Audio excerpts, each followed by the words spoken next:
Hello and welcome back to our journey through the Ten Commandments.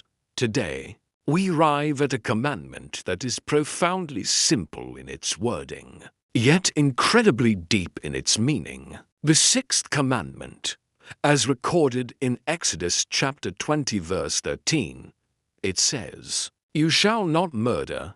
At first glance, this seems straightforward. Most of us would agree that taking an innocent human life is one of the gravest wrongs a person can commit. This commandment forms the bedrock of law and morality in societies all over the world. It's a universal principle that recognizes the sanctity and value of human life. Every person is created in the image of God, and therefore, each life holds immeasurable worth. To unlawfully take that life is to attack the very image of the Creator. But let's dive deeper. The original Hebrew word used here is ratzik. Scholars have debated its precise meaning for centuries. While it's often translated as kill, many experts argue that murder is a more accurate translation. Why does this distinction matter? Because the Bible itself describes situations where taking a life is not considered murder, such as in cases of self-defense, just war, or capital punishment under a lawful authority.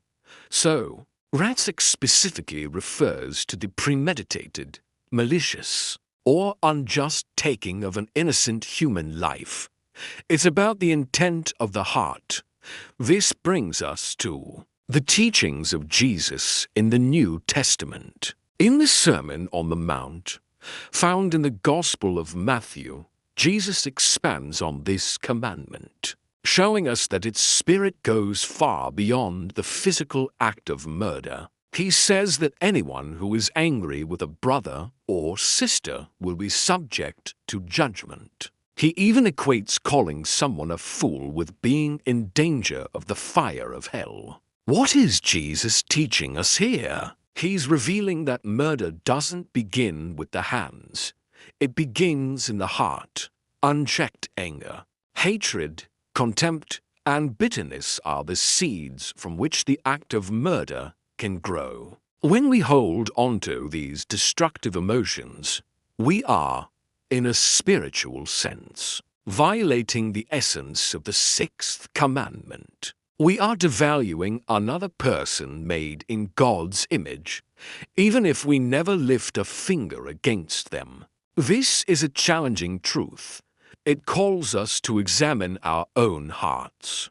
How often do we let anger fester? Do we harbor resentment or speak words intended to tear others down? Jesus' teaching elevates this commandment from a simple legal rule to a profound call. For in a transformation, it's not just about avoiding a physical crime. It's about cultivating a heart of love, forgiveness, and respect for others.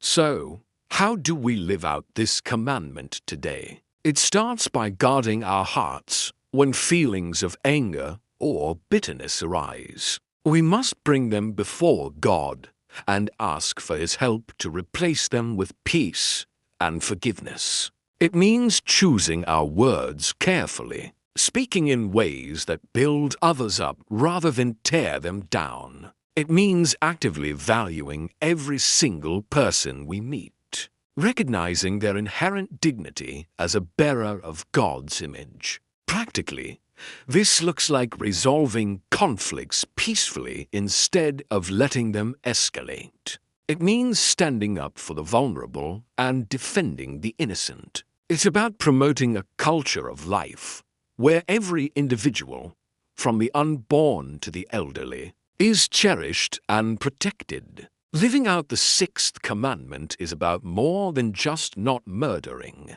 It's about actively loving our neighbor as ourselves. The Sixth Commandment is a powerful reminder of the sacred gift of life. It challenges us to look beyond the letter of the law to its very spirit. A spirit that calls for a radical transformation of the heart. It is a call to root out anger and hatred and to plant seeds of love and respect instead.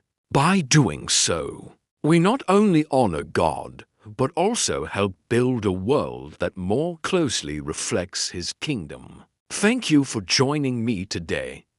I hope this exploration has given you a deeper appreciation for this vital commandment. If you found this video helpful, please give it a like and consider subscribing for more content like this. We'll see you next time as we continue our series.